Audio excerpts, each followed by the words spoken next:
May mga gusto lang po akong i-clarify doon sa mga interviews at mga sagot ng nanay ko po sa mga interviews niya po. Unang-una po yung 70K na incentives po na sinasabi niya from World Championships 2021 po. Unang-una po 2022 po yun. At hindi lang po 70K yung na-receive ko po doon. Alam ko 6 digits po yun. Dahil dalawa po yung nakuha kong medalya. After nun, mga bandang December, umuwi ako sa Pilipinas. Nakikita kami ng mama ko. At hindi niya sa akin sinasabi na na-receive niya na pala yung incentives ko from World Championships. Hindi ko pa po malalaman na na-receive niya na po yung incentives ko kung hindi ko pa po hinanap. Never ko na po na-receive yung incentives ko po na yon. At never ko na rin naman po na hiningi yun sa kanila.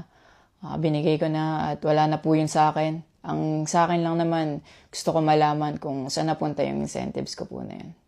Yung principle po kasi dito wala po sa liit o laki ng amount po na incentives po na ginalaw niya. Kundi po sa pagtago at paggalaw niya nang wala ko pong consent, yung pinapoint ko po sa kanya.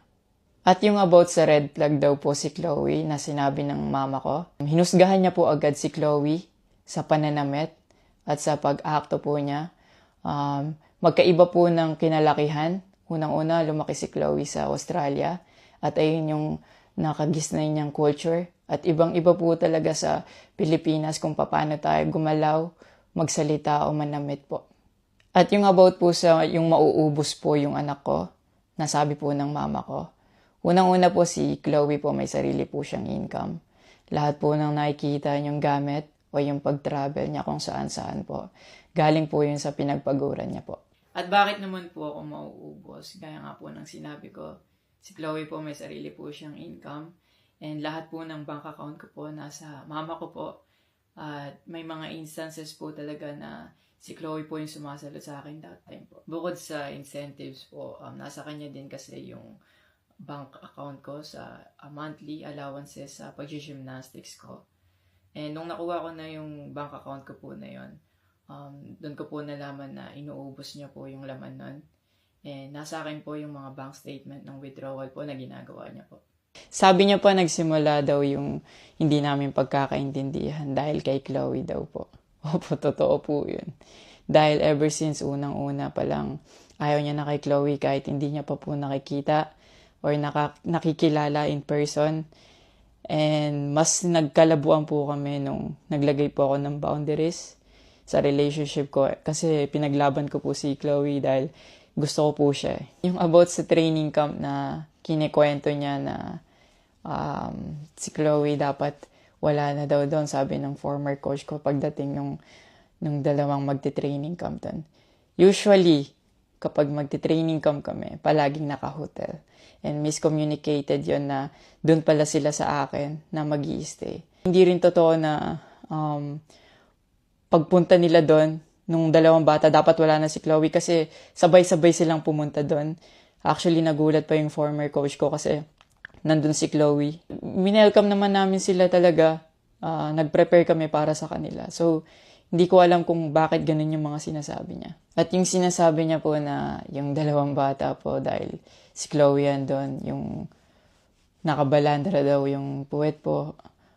Bilang nakakatandang kapatid po, bilang boyfriend ni Chloe po, at bilang ate at kuya po, kami po aalagaan po namin sila. Hindi namin po gagawin yung mga iniisip niya na ganon ang dumi niya mag-isip at hindi appropriate yon para sa akin at disrespectful yon actually sa akin and kay Chloe po.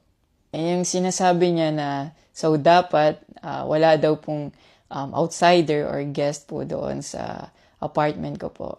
Di din po yung totoo kasi wala naman pong naka-indicate or nakalagay sa contract na bawal yung guest or outsider sa loob po ng apartment po. And actually, invited po si Chloe ng former coach ko from Japan nung SEA Games pa lang po sa Vietnam. So, sinabihan kami na invite mo na lang si Chloe sa Japan and doon kayo mag-hangout.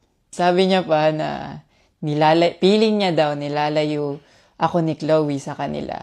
Unang-una po yun, months before nun, kasi uuwi ako parang 3 days yun. Sinabihan ko na sila na mag-i-spend time ako kay Chloe. Nagpunta kami sa Baguio. Sinama ko si Chloe, nag-spend time kami. Nakikipaghalubilo naman po kami, hindi naman ako nilalayo ni Chloe. Actually, pumunta pa kami sa Pangasinan. Like, po kami doon, parang meet and greet. Yeah. Tapos after nun, nagpunta tayo ng Baguio. And then, ikaw pa nga nag-aya na yung sa bike. Yeah, nag-bike Because we didn't tayo. know what to do Yeah. after nung kumain, because they were like, oh, what do we do? I was like, oh, let's go sa Burnham Park. Yeah. So that we can take the little kids to go biking. Yeah. So I'll just attach a screenshot of me saying sorry at that time if they felt left out when we were all hanging out sa Baguio. So you guys can just pause and read. Actually, nagkita po yung mama ko and yung family ni Chloe twice po.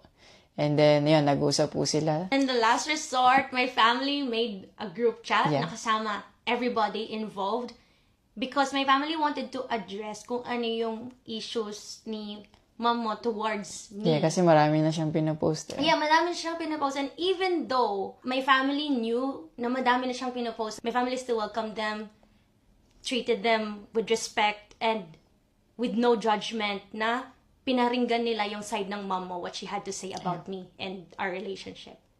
And then, after the group chat, she left, Yeah. your mom left, and wala siyang narinig anything from my family. May recent interview po kayo na kinakongratulate niyo po ako. Kung genuine po talaga kayo, maraming salamat po. Ina-acknowledge ko po yung pagka-congratulate niyo sa akin.